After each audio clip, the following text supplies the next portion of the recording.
Welcome to the first episode in the second season of Anything Cricket, Let's Talk. We're broadcasting from the studios of the Caribbean Media Corporation, Bridgetown, Barbados.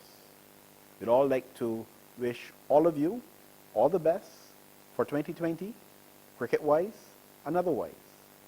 We'd also like to invite you to follow us on Instagram, like us on Facebook, and subscribe to our YouTube channel. When we come back, we're going to look at Ireland's tour of the West Indies. Carib Vision is now included in the OneSpot Media subscription package. It's simple. Search for onespotmedia.com, then log in, scroll over to the Live TV and Radio tab, and select CVTV from the drop-down menu, and watch the latest in Caribbean culture, news, and sports. It's that simple. Carib Vision is now on OneSpot Media. Subscribe today. OneSpotMedia.com. I'm joined by Wayne Holder and Diana Holder, who, like many thousands of people, were at the Kensington Oval recently to witness the first two one-day internationals between West Indies and Ireland. And like many of the spectators there, they would have left the Oval after the second one-day international content, happy and ecstatic that West Indies would have secured victory in the series, taking an unassailable 2-0 lead, and doing so too in very dramatic fashion. I mean, I would imagine that you were holding your breath, and I don't know what you do when you're nervous and you can't wait for the outcome. Content, happy and ecstatic that the West Indies won the series. Not totally satisfied though that the West Indies should find themselves in such a position against an opponent such as Ireland. Playing in the West Indies, Ireland coming out from the cold, wintry conditions at home, still having to adjust to conditions in the West Indies, having been defeated comprehensively, well, soundly in the first match. And I didn't particularly enjoy Ireland getting that close to the West Indies. I was not exactly happy with the West Indies execution in the area of batting. In particular, we had a bit of a meltdown at the top of the order, and about another happy aspect would have been seeing a tail-enders actually gutsing it out and fighting it out and bringing the West Indies to victory. Yes, that would have made me ecstatic, but generally I was not exactly happy with the West Indies batting performance, particularly the top order, and I am speaking even more so about Sharon Hetmeyer, his approach, and also Brandon King, who I think has not really cut it in the one-day international up to this stage. If I said that the manner in which the second one-day international ended and the fact that the West Indies sealed the series, if I say that was a blessing in disguise, would that make any sense to you? And by that I mean that, yes, I understand where you're coming from, that as a cricket purist, if you want to use that term, you believe that the West Indies should have battered Ireland into submission because they're rated above Ireland. But, especially just chasing 240. Yes. On a pitch which I deem to be a 280, 300. But as a spectacle. Okay, I'll share with you. I was speaking to a young lady who was actually watching cricket at Kensington for the first time in many years. She's not an ardent cricket fan, but she's a cricket fan. And I asked her after the game, the next day, if she enjoyed herself. And she told me that she can't wait, for the next international fixture. On our way home after the game, myself and Diana, she if she can recall, me telling her, I am happy for those fans who came out to watch the match, as against those persons who have kind of given up on West Indies and who have lost hope and who don't come out to watch the team anymore. And I was glad to see that those persons who have remained that loyal were able to enjoy such a spectacle. So yes, I do agree with you from that aspect, that it was a blessing in disguise. I mean, leaving Kensington Oval on the night of that second game, most West Indian fans would have left with a euphoric kind of feeling. We tend to go to Ayana when she's upset about something. I don't know what she could possibly find to be upset about in that series victory to the West Indian. I'm not, there isn't much Maybe it's to be, too soon. there isn't much to be upset about, but one of the things that I realize in this team is that they seem to be learning how to win. I find that in the past, we had this thing, we knew how to lose, because many times we were in positions to win games, but we just didn't know how to just close it, execute. But Ayana, many people say, including myself, that we have beaten teams rated below us before. Yeah, but we I just... still haven't, this team still hasn't beaten, let's say, opposition. We played India, for example, and we were beaten. People will talk about how competitive we were, but we've been competitive before. But the situation that we were in the second ODI, I believe that any West Indies team over the last 5 years would have lost it. I won the World Cup, the T20 World Cup, unless you're talking specifically about 50 over cricket, and even then, but let me finish what I was saying. We won the World Cup from a situation like that, 4 sixes. With more experienced players, not guys that are now playing. Okay, but if you're making a And not with the tail end, Correct. not with the tail. But first of all, this team had a very long tail. We had Romario Shepherd batting at number 7. So this was a long tail. West Indies beat Carlos Brackett batted at West number Indies, 6. and he's not in the tail. Yeah, no, I'm talking about Carlos Brackett batted at number 6 in the World Cup, and he scored a century, didn't he? Yes, he did. So the tail must have been pretty long. But Carlos Brackett is not tail. I'm not saying he's tail, But- but I'm pretty sure that the only specialist batsman who would have come after him, I think someone was injured. It was I don't remember the situation that caused him to The game that Lewis was injured. maybe in that game. But we have the likes So of we would have had a long tail then, not that Carlos was part of we it. had the Ashley Nurses and who is rated. So you're saying, you're saying to me that you're seeing something from this team Because that we haven't seen before. Is that fair to My Jason point Holder, is, who would have captained the one international this side? has nothing. Is that fair to Darren Sammy, who would have had similar praise when West Indies won 6 tests in a row? I am confused. Hold on. They were not playing with guys, like you had Romario Shepherd, who hasn't played 10 one-day internationals as yet. Yeah. Hayden Walsh Jr., who is only playing, who hasn't played a lot of ODI matches either. Carrie Peer. Okay, so So let me see you what you have understand what guys you're who are saying. So you're saying inexperienced. that these guys, these 11 players, so to speak, that you're proud of what they have achieved. But what was coming through to me before was that the West Indies cricket team, I don't care who you're going to put in there, the West Indies cricket team has not played cricket as tough as this before. And I think that's rubbish. Nah, I haven't seen it. They're not saying that they haven't played. I'm saying You haven't seen them play cricket like this before? No, I'm not saying that I haven't seen them play cricket like this before. I'm just saying that I'm seeing a different vibe from the team. What was the vibe? What was the vibe that caused Hope to score 2 centuries in the same test match just 2 years ago? They We've done spectacular things prove, before. but not the one-day On a international So team. you're only talking about the one-day team? I'm talking about the one-day international team in I this see. instance Okay. that has a And lot one of day the national team inexperienced who has not been winning for 5 years. If your Consistent. comments are restricted to the one international team, then while I still believe that we are making much ado about a very little, it is not as, let's say, off the mark as if you were talking about the West Indies here, No, I because wasn't we've talking about had West Indies outstanding moments in Test cricket. Don't In fact, forget, we And beat India, T20. we beat England And T20. just a year ago. All right, we won the T20 competition twice, and in Over between 6 those years. 2 wins, we were knocked out in the semi-finals in a rain-affected match. So all I'm saying is that the success of the West Indies cricket team, even in the last 10 years, is nothing new. It's not consistent, but we've seen spectacular moments in the last So that is period. thought one. But if you're talking only about the one day, Let us talk one then day what you're cricket. saying has a little bit And more. that's exactly what Let I'm us talking talk Okay. one day Okay. cricket. The, And I think the that- format in which we have been weakest over the last 5 years. I can't disagree with you. But I think a series win is a series win.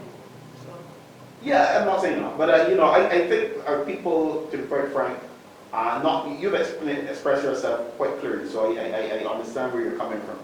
But there have been others who have sent a vibe as though to suggest that the new dispensation, the new management, the new captaincy of boxing that we've never seen. I've been watching West Indies cricket now before you myself, and that notion, to my mind, is utter rubbish. So, you've expressed yourself, and I understand you. But to many people out there who are acting as though we've never had it so good in terms of the captaincy, nonsense as far as I'm concerned. I really can't be too excited about just the captain, because I believe that the captain is just one part of the entire block. Of course. And we have to work as a unit. Isn't going to happen overnight in a snap of a finger. One of the things that I heard him say at the toss was that he's not too caught up with winning the series. He knows that they have to tick certain boxes, and as long as they tick certain boxes, they will win the series. But he's not thinking about win the series. He's thinking about tick. In other words, just to clarify, he wants to win the series because he actually said he wants to win 3-0. Yes. But you're saying that he's not just expecting it to happen because he wants it to happen. Correct. He's prepared to go step by step. And I would think that anyone who is planning any sort of sporting event in that panel, I would be disappointed if they didn't think like that. And that is Because how we to have think otherwise is to guarantee failure. Exactly. And that is how we have to view the next couple of years in West Indies cricket. We can't just say we are going to do this, blah, blah, blah. You have to know how we are going to do it. Let's talk about the happy aspects. Alzari Joseph, very, very pleased with what I'm seeing from him. And especially given his numbers in India, when the West Indies played Afghanistan and India. And if you look at his numbers in virtually all the games, the numbers alone, even if you didn't see the game, the numbers would be disappointing. So that alone, 4 for 32 both times, I think it was. Yeah.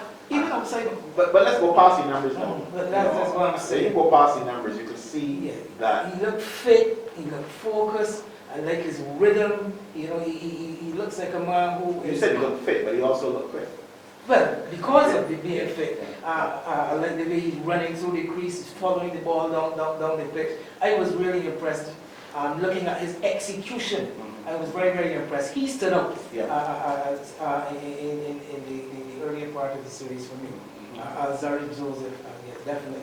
I wasn't such a fan of Alzari going on the tours to India because coming off of his shoulder injury, I thought that he should have played the Super 50 competition to prepare himself and probably make a return.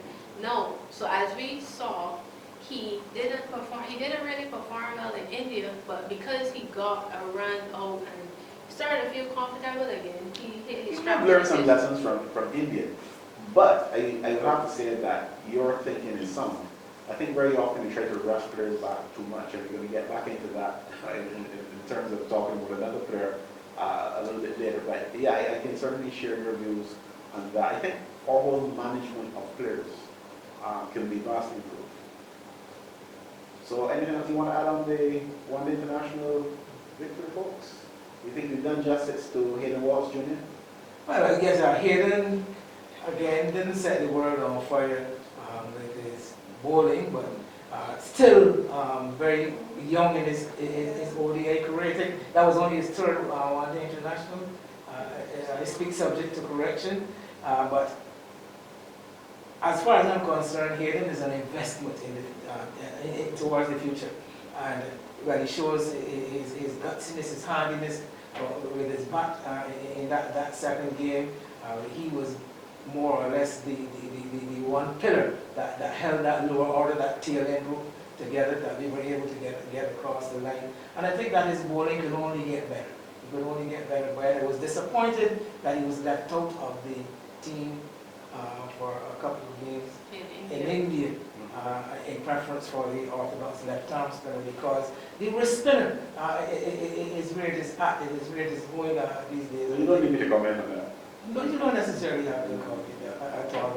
You better not. I would suggest. But yes, Hayden, kudos to him, came through showed the kind of fire in his belly, the kind of fortitude that we've associated with the young man ever since the CPL season just gone.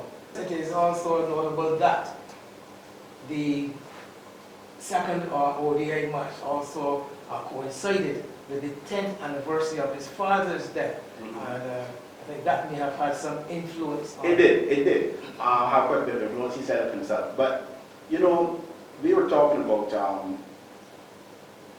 Hayden Walsh Jr. Let's hear about Hayden Walsh Jr. from Hayden Walsh Jr. I had a bit of a chat with him in the presence of Philip Spooner after the game, and let's hear what he had to say. Talk us through the final moments and the feeling of winning after battling there for so long.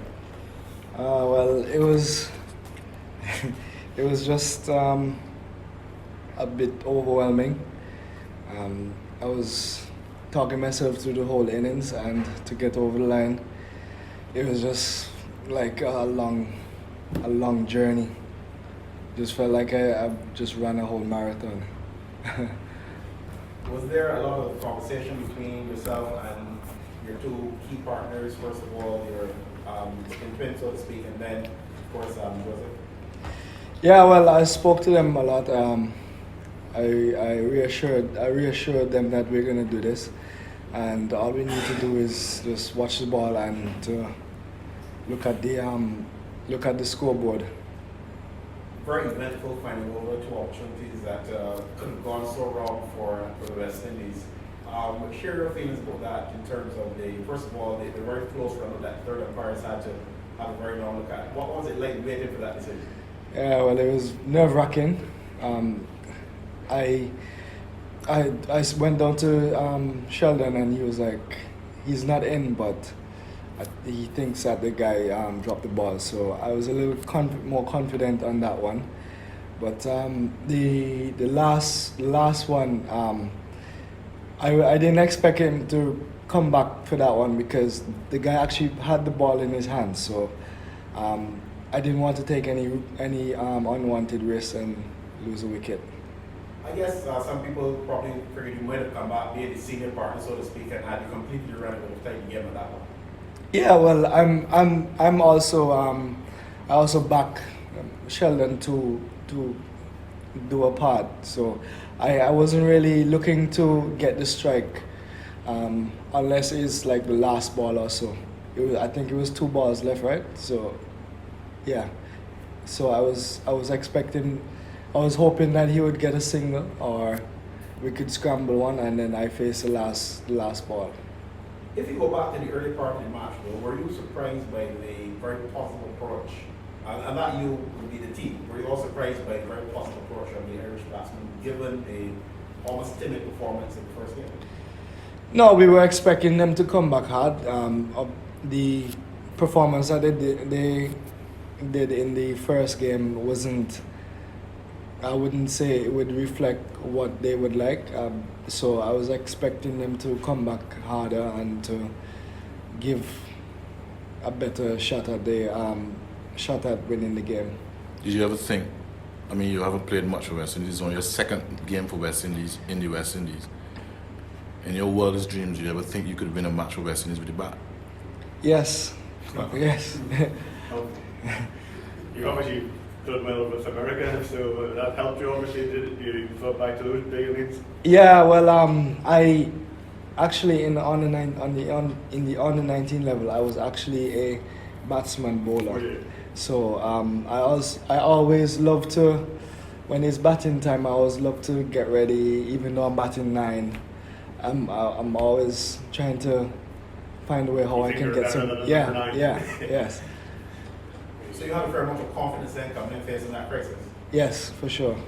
But given the conditions, as I was to ask, given the conditions which seem to be relatively okay for batting, were you surprised at the West Indies collapse? Yes, I was a little surprised. I guess they wanted it a little bit more.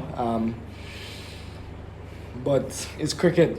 You can't just come and just bang, bang, bang and win a game. You have to actually build an innings. So I don't think we did that very well. And the Irish actually bowled pretty well. Did the crowd push you over the line? And on winning by 1 wicket, there could be 1,000,001 reasons why you won. If you lost by a run, there would be 1,000,001 reasons why you lost. Would you say the crowd had an impact? Did it inspire you? Not only this game, but the previous game when they were quite vocal. Well, yes, to an extent. But I got the inspiration today.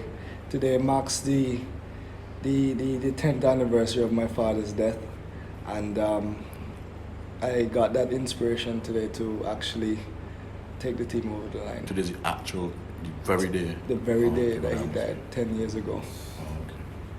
In terms of looking at those things that would have inspired you, the anniversary of your father's death, the crowd obviously had an impact. You played some cricket here in Barbados, both at the club level and also for Barbados in recent years in the CPL, the trade-ins. Did that have an impact in terms of your comfort level over there?